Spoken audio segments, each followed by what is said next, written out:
Good morning, good evening. My name is Wendy Applequist, and I'm the book review editor for Economic Botany. This will be an informal session in which I talk a little bit about the process of book reviewing, how it works practically, what the expectations are of reviewers, and I'll show a few examples of book reviews and comment on lessons that we can learn from them. Book reviewing is fun, and it's an easy way to get a small CV line and a book, which these days can cost a couple $100. So I think it's a great thing for students in particular, although reviews from more senior scholars, particularly of specialized texts, are also very welcome. If at any point you've got a question, since there aren't many people on this call, you can use the reactions button at the bottom of your screen to raise your hand, and I'll be happy to stop and answer questions at any time. The journal has a regular book review column. Publishers send books to me sometimes. There are certain academic publishers who have had sort of a long-standing relationship with us, and they automatically send things that seem relevant. I also sometimes do web searches for books, that new releases that are relevant, and I'll write to a publisher and ask if the publisher is small enough to make it possible to communicate effectively with them, or the author themselves might arrange for the publisher to send us a copy, especially if they're a member of the society or have heard of us. I get those books, and then I post them on the list of books available for review. The list that's on the website right now, and it's not very easy to find. When you go to ethnobotany.org, you have to go to the publications tab, and under that there's a category for books needing review, and there you can find the list and the instructions. That list is really out of date right now. Most of the books on it have already been sent away. I've got a PDF copy of one book now that needs to be posted. I've got a book on beer. I've got another book or two that are supposed to be coming in. So I will be posting a new list hopefully next week. So if any of you are inspired to want to review, you can look at that.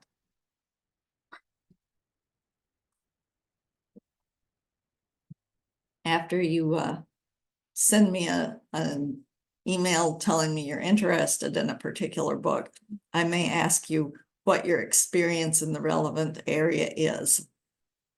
Some of our books are for a broad audience, or even a general non-academic audience, and pretty much anybody can review those.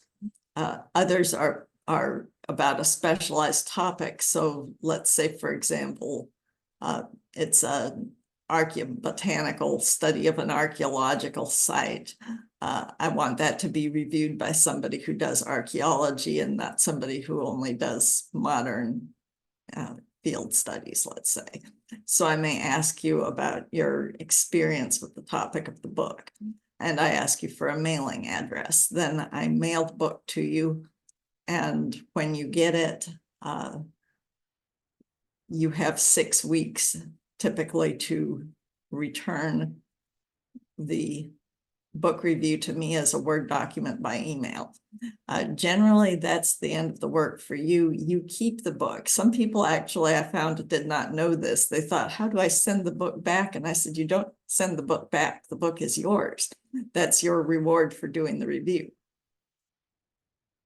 Usually when you send me the column, I'll do minor edits. Clean up language, punctuation, paragraph breaks, whatever. And I don't need to come back to you on that. The assumption is you wouldn't mind that. But if I want to make any changes that alter the meaning of your words, I ask you for permission, or I'll ask a question to clarify what you mean. And then the review will be published usually in the next issue if it's been received before the submission deadline. We send books to anywhere where we can send books. foreign shipping is much more expensive and time consuming. We've made a decision that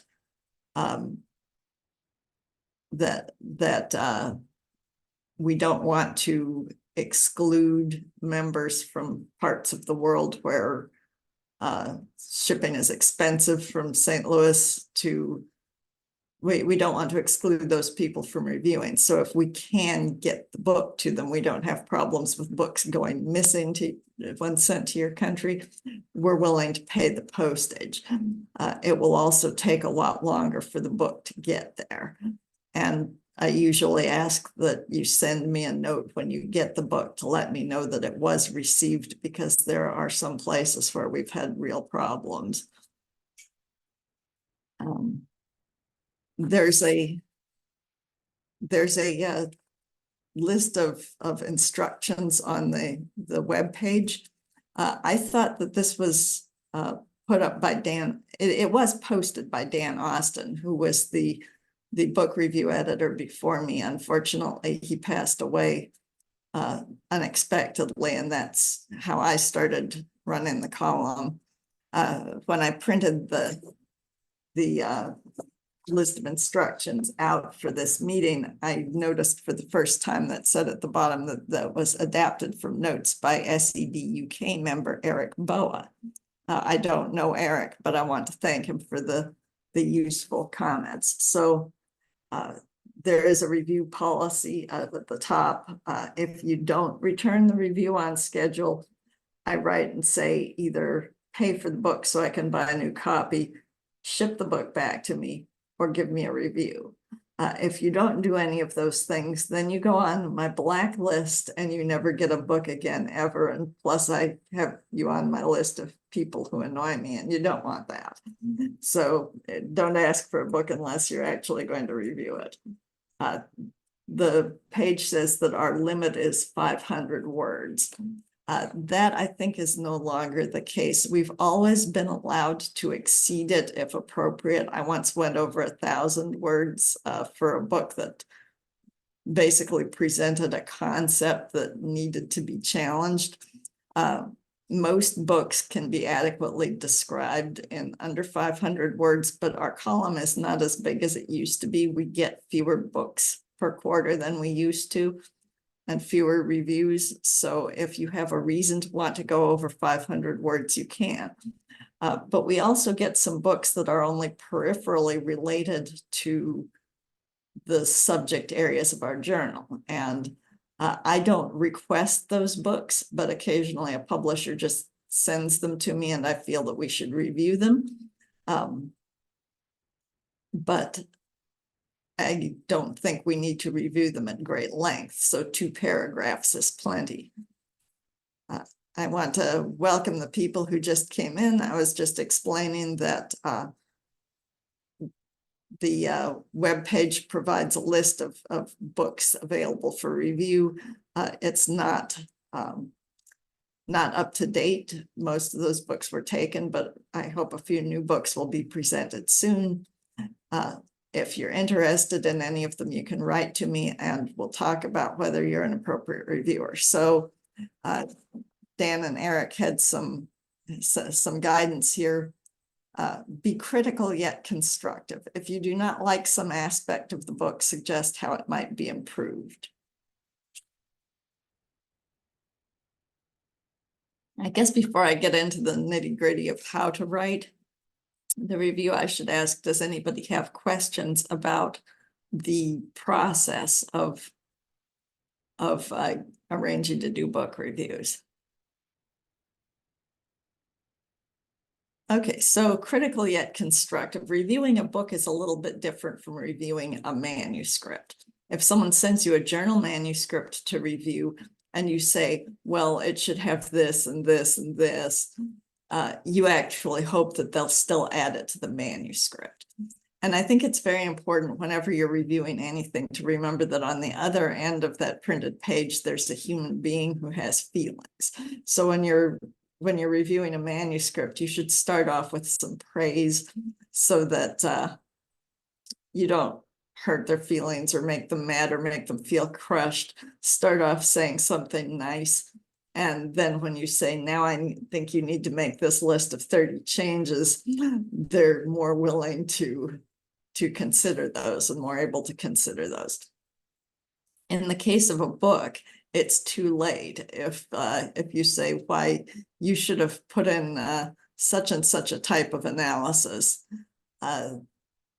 they're not going to do that now. It's already done. It is what it is. So there's no point in being very harsh about the absence or inadequacy of a section, but you do need to make it clear, because you're writing to people who might consider purchasing the book.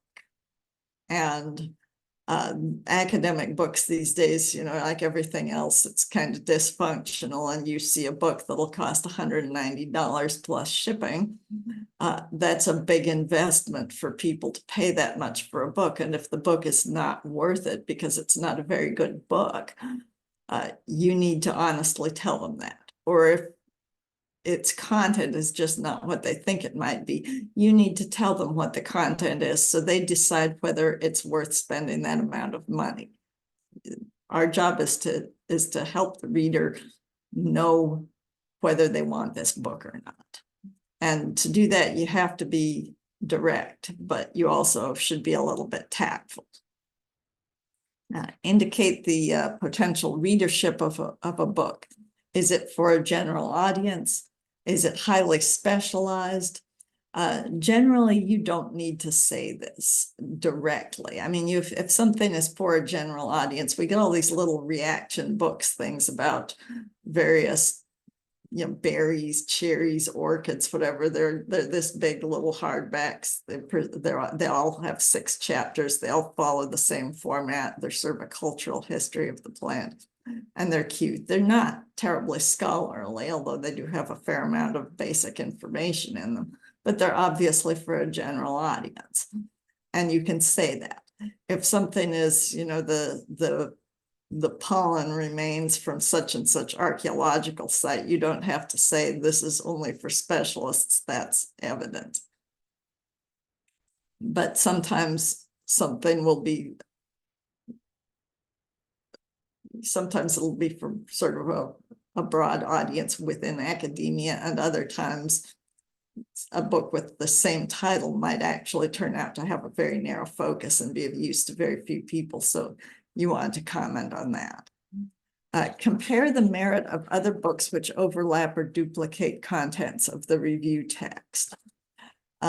Again, this is something which I would say isn't always necessary.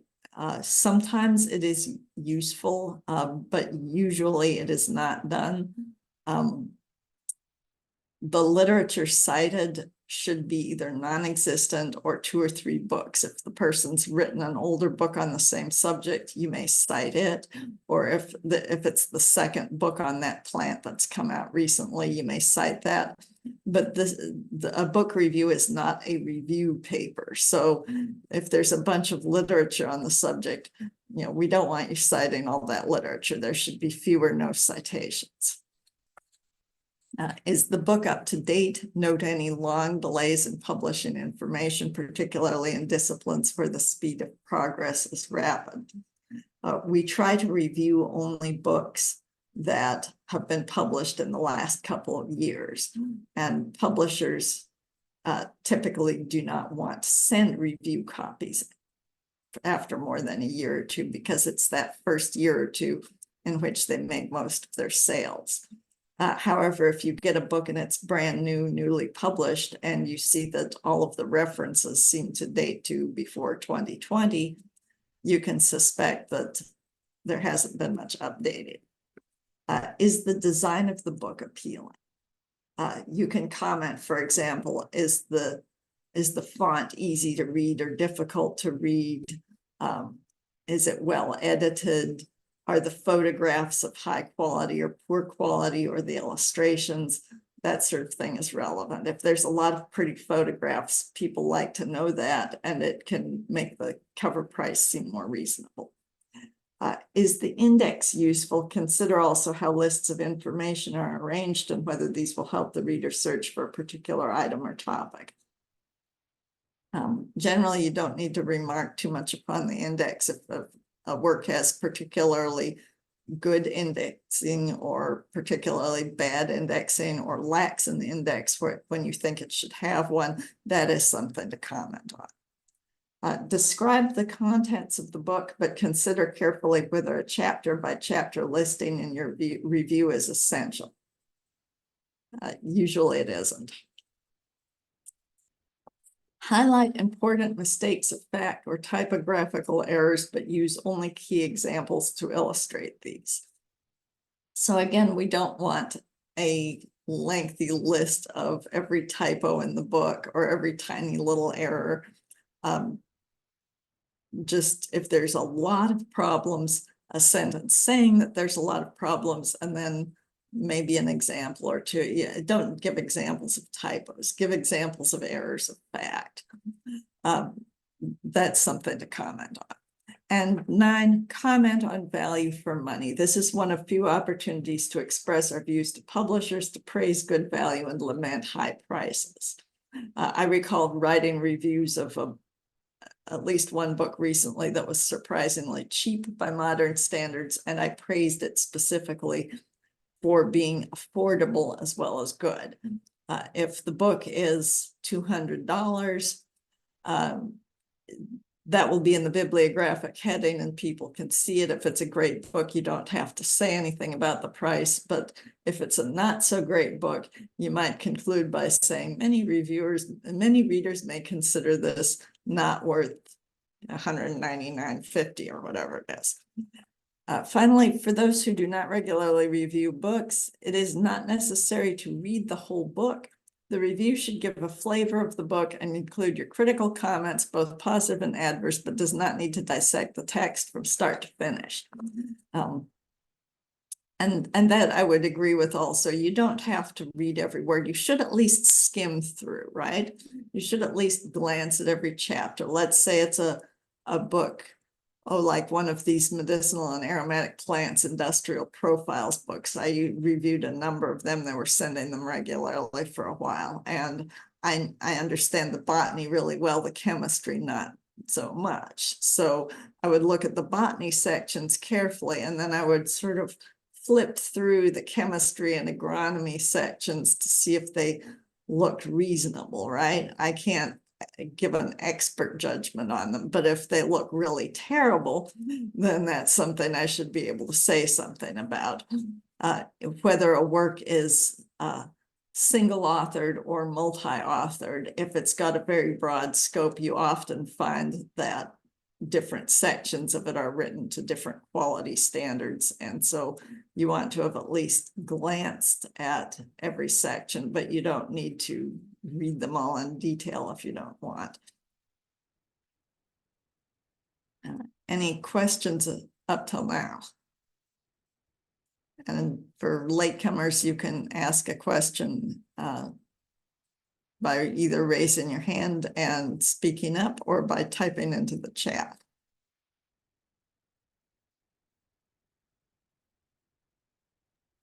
So I have a question, Wendy. Yes. So without reading a chapter, how can you get the gist or flavor of the entire chapter, that what the writer is about to write? I think we have to read the entire chapter and not just a glance. Well, I maybe, perhaps my words didn't well explain what I mean. I don't mean like literally you should take, here's your chemistry chapter and you should literally take just 5 seconds and go flip, flip, flip. Okay. I mean that you can read the introduction and then sort of skim it. I mean, if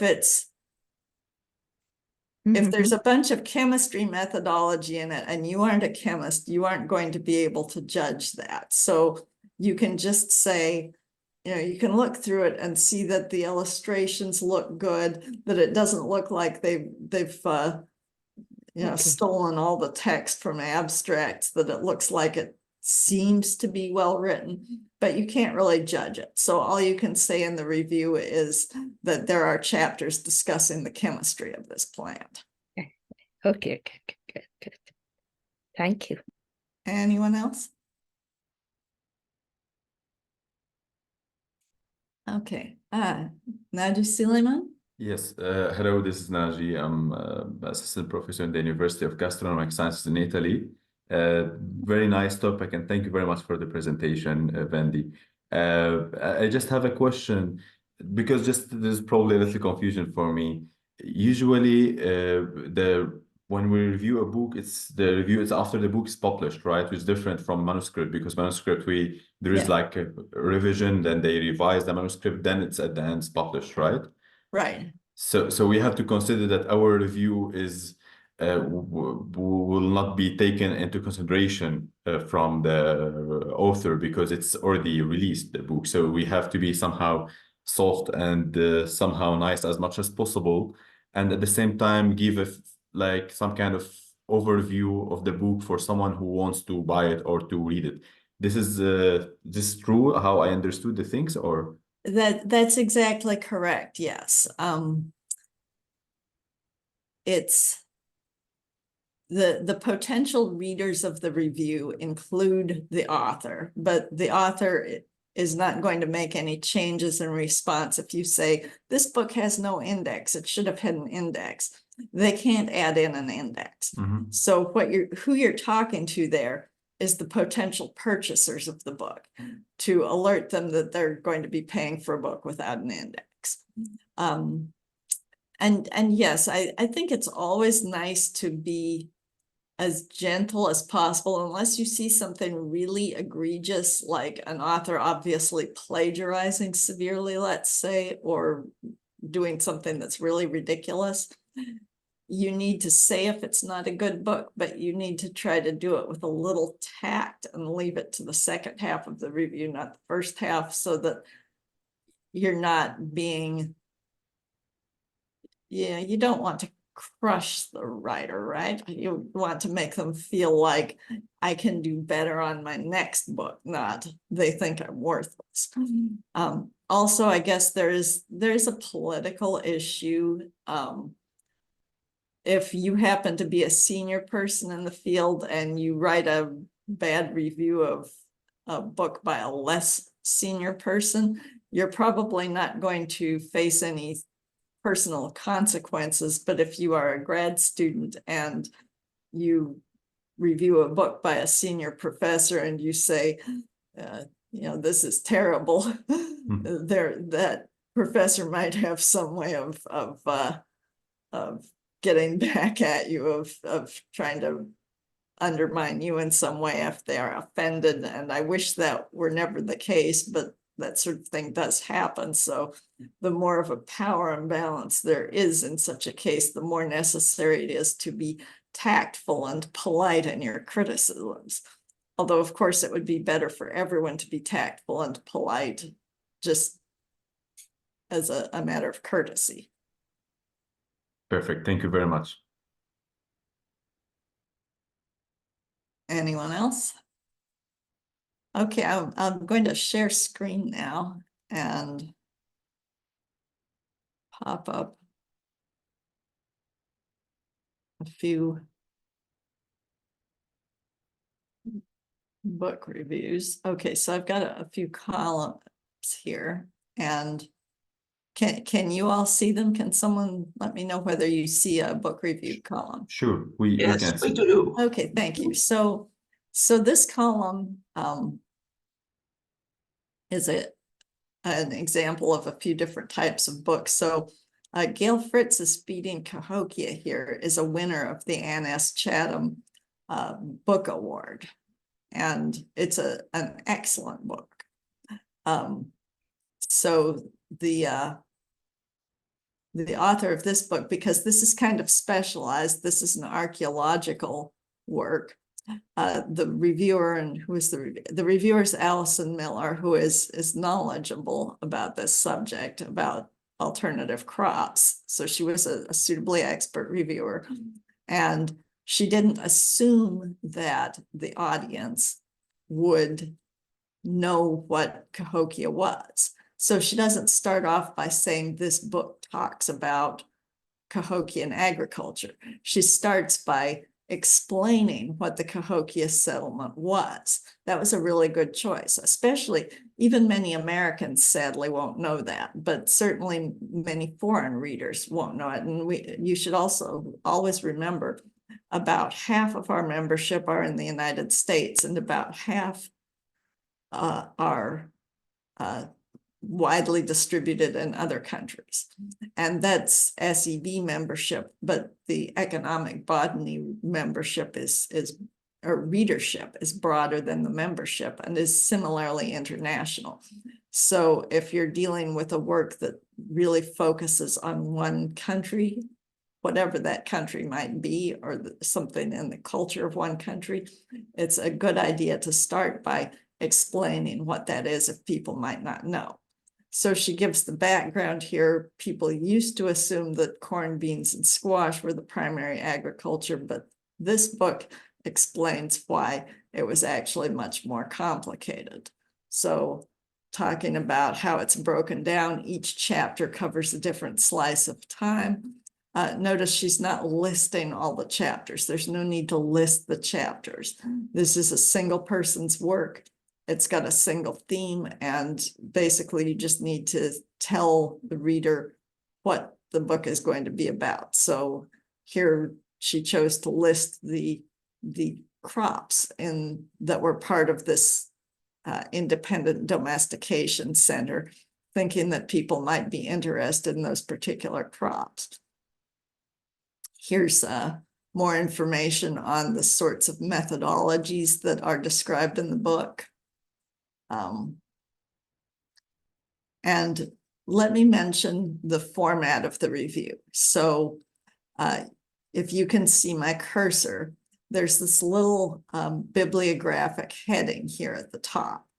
That is standard. It's customized. It's customized for our column. It's not a standard Springer format, and we've been using it for a very long time, and with slight changes. And so it would be really good to include all this information at the top of the review so that I don't have to go looking for it.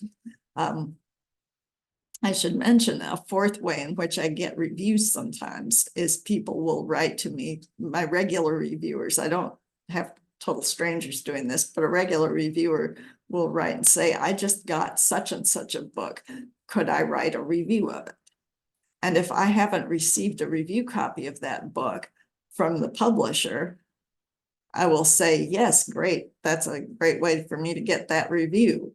But then I don't have the book in hand, and so I don't have all this information like counting up the number of printed pages and introductory pages and the ISBN. And so it would be great if you could provide all that stuff. Then at the end of the review, we have the author's name, their institution or institutions, city and country, not mailing address. Okay, so Mike Balick put in his zip code here. That wasn't necessary. We don't include the zip code. So there's little mistakes that always creep in, and the preferred email address.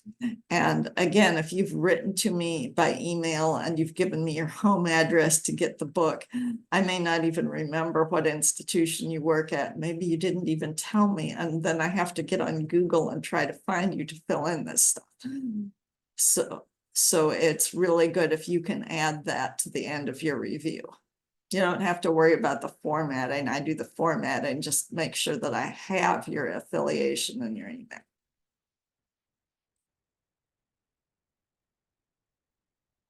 So here's another review, Plants and Human Conflict.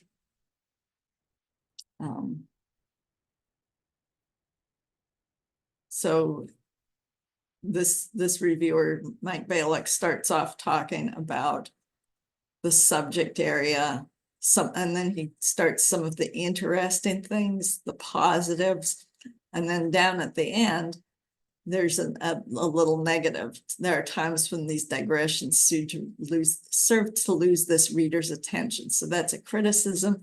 Back to praise, saying this is not a book about individual plants that are employed in war. So that's warning you, if this is what you're expecting, that's not what you're going to get. This is what it is about. And saying it would make a useful classroom reference, saying this is something you could use in a course if you're teaching a course. That's a very helpful thing to point out. So here we have a review. This was by John de la Parra, a past president of the society. This is an example of a review of a not very good book, unfortunately. So start off with the positive. It's interesting. It's got a pretty cover. Unfortunately, and actually here he's being pretty harsh. There are a lot of errors, inaccuracies, lack of citations, chemical composition numbers lacking citations from older publications, various errors. So 5 pictures of time out of 16 pictures, odd choices. So basically, this is saying this is not a very good book. And you look at the price in Apple Academic, that's $160 book. So it's not a book that someone should want to pay $160 for. And it's the reviewer's job at that time to say so.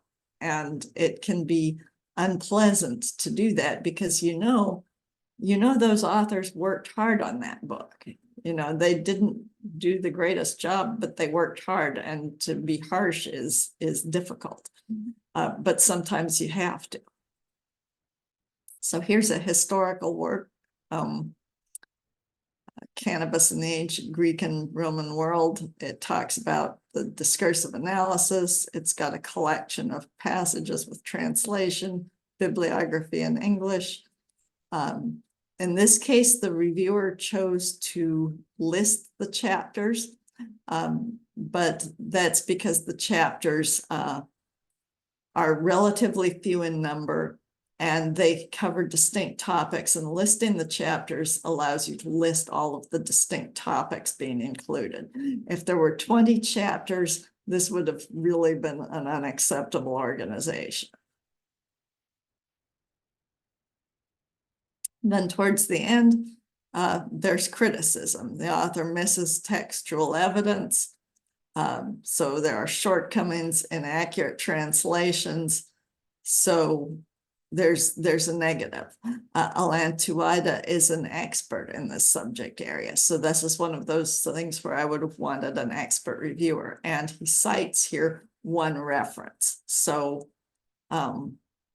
there's only one citation, and that's about right. Okay. You don't want to have, Alan could have certainly written a review with 20 citations, but this isn't an article, it's a book review, so we didn't want 20 citations. Notice what sort of information is required in the literature site: the editors, the year, the title, the publisher, and the city. If this were a journal article, the title, the journal title, the volume, and the page numbers. You don't have to worry about formatting. I can do that as editor. But if you don't do it, then I have to try to get on Google and figure out what you cited, and that's annoying. So here's another one: breadfruit germplasm collection. Some descriptions. So again, not everyone may know about breadfruit. So there's some history here, and telling people what breadfruit is, how breadfruit is being used. This probably came from the introductory text of the book, and you can use your reading of the book to write your introductory paragraph or paragraphs telling people why they should care about this. Then they talk about the germplasm collections. Then they talk about the volume quality. Creased paper and misprinting is not the failing of the author, it's the failing of the press. And the press sometimes needs a little bit of criticism. So Mesquite here, this is one of those books that's, I mean, it's Gary Napham, so it's good, but it's not highly focused. It's for a broader audience, so anybody might review that. In this case, the author cited 3 pieces of literature, but it's not a very long review. It mentions some of his earlier works, but because it's not a highly scholarly, complex work, it's fairly short. It doesn't need to be long. And Around the World in 80 Trees, again, this is another one of that's one that was sent to me that I really wouldn't have asked for because it's not very scholarly, but it's a good review by Ilaria Grimaldi. And Flora, Florida, they were sending, Dan Austin was at Florida and did the Ethnobotany of Florida. And so we were getting all these volumes of Florida for a long time. And I think that's stopped now.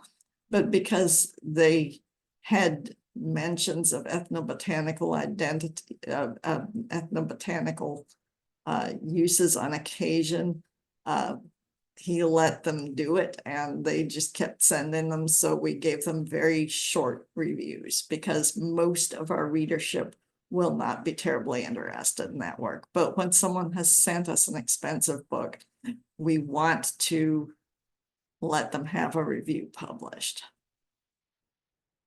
So here's another column, Fruit from the Sands, another very good book. So there's an explanation of the structure of the book. And again, you're starting off, what is the Silk Road? Some people may not know that. So a paragraph about what it is. Then the organization of the book. You're not listing all the chapters one by one. That's very boring. Instead, there's this implication of how it's being organized. A desire for more summary tables.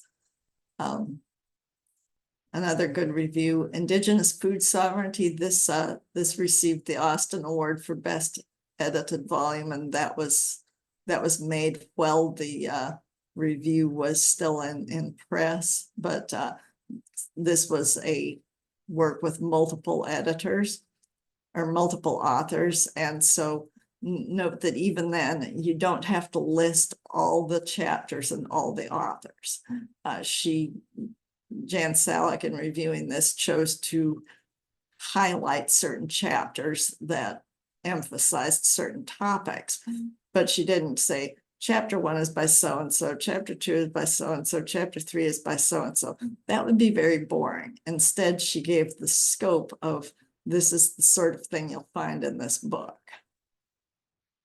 And then there's some boosterism here that's very nice.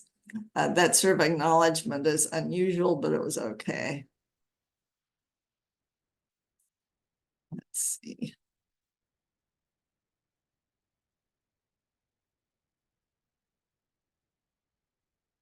Here's an example. We almost always, we get books mostly from US publishers, sometimes from British publishers, and occasionally from elsewhere. The vast majority of our literature is written in English. But of course, we have members and readers who read other languages. So we are willing to have, we are willing to review works written in other languages if they're likely to have a wide audience, but the review has to be written in English. Let's see. So here's another one. Obviously, the Voynich Codex, you have to start by telling people what that is. And then now this is an example of a work that's a little bit controversial. If something is really just factual, it's the history of the use of guarana, or it's a compilation of medicinal plants used in Tibet or whatever, you mostly just address, are the authors presenting the facts well? But if you've got something that presents an idea that may be controversial, you probably want to say that that's controversial, and you may want to argue for it or against it. In this case, the assumption is that the Voynich Codex is in some way associated with Nahuatl and presenting New World plants. And this author says that the arguments are found plausible, although they're not fully supported. And so this last paragraph says more engagement with historians is necessary, etc. That's not a bad way to handle a work that made a big claim but didn't actually prove that claim. So here's a good example. Esther Katz, this food plants of the world. So this was a collaboration. Ben Erik van Wyk, of course, is a senior member of the society. He's published a lot of good books, and this was a collaboration between a South African and British press. So we've gotten a fair number of South African books, I guess. And so it's a dictionary. There are a lot of short entries that are all the same. So, and I've reviewed a plant macroscopy book that was similar. So what you do then is you take a paragraph and you describe the treatment, the standard format of the treatment, what it looks like. And then, so all of that paragraph is about that. And then there will always be some supplementary material, some forward, some introductory chapters, or some concluding chapters.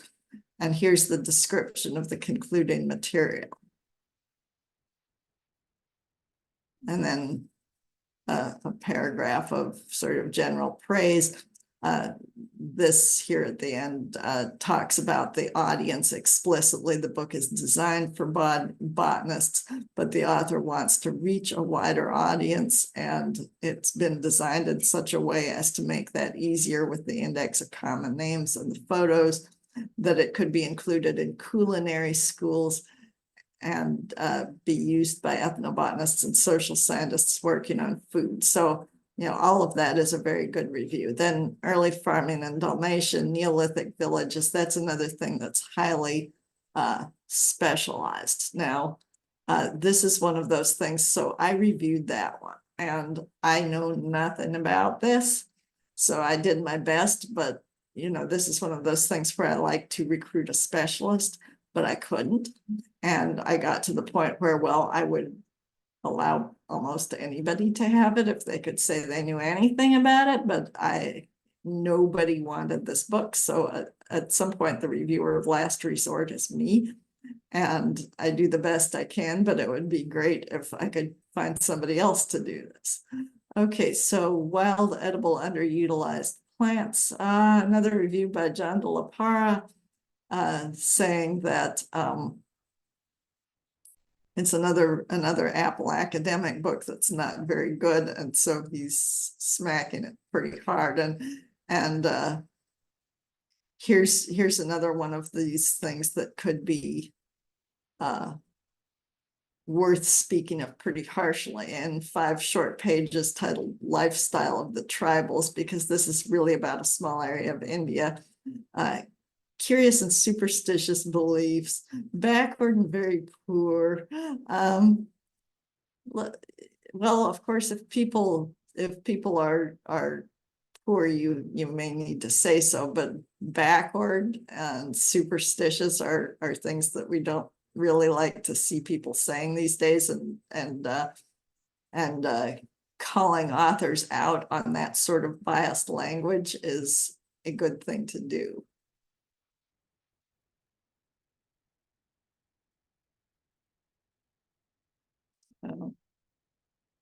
And then Oh, yes, occasionally errors creep in.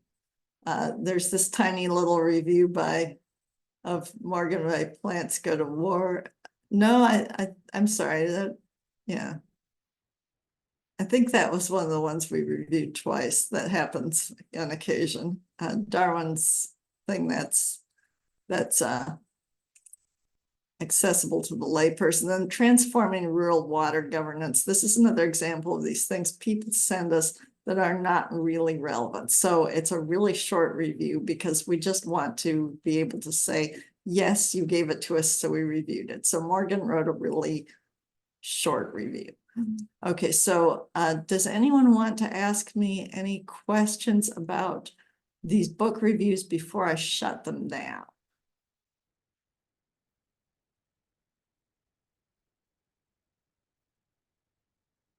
Okay, I'm going to stop sharing then, and we're back to the regular Zoom format. Okay, so what do you all think? Any questions? Yeah, Wendy, it's excellent. You really have explained excellently well. So whatever I could gather is we have to be a little positive in writing a review. The positivity has to be there rather than criticism. I think positivity matters a lot, and some suggestions are to be made. Well, it depends. I mean, that second John de la Parra review I just showed was very harsh, and Yeah. And it was harsh partly because the title of the work even was misleading, and partly because it was the second Apple academic book he had reviewed in a short time that was poorly done. And I do kind of think I understand why he was angry, but the authors aren't responsible for the publisher, right? So I would want to sort of treat every book as unique, but maybe it was appropriate to call out the publisher. In that case, he didn't say just the authors are an issue. He said this publisher is an issue because the publisher is not doing a good job. And if the publisher sees that and they're unhappy, then maybe they should improve their editing practice so that people don't criticize it so much. There was one thing in the review that the people are superstitious. I think in some part the people are really superstitious, but that goes with their culture. So once we study the culture of that locality, I think we have to agree that this is the way they are living. Well, superstition. Yeah. You know, one person's belief is another person's superstition. And there are things that middle-class Americans believe that are probably not true, but you know, if I point any of them out, maybe I get in trouble. But you know, superstition is what we call someone else's belief. Yes, right. Thank you so much. Excellent talk it was. Thank you. I really enjoyed. Thank you. I'm glad you liked it.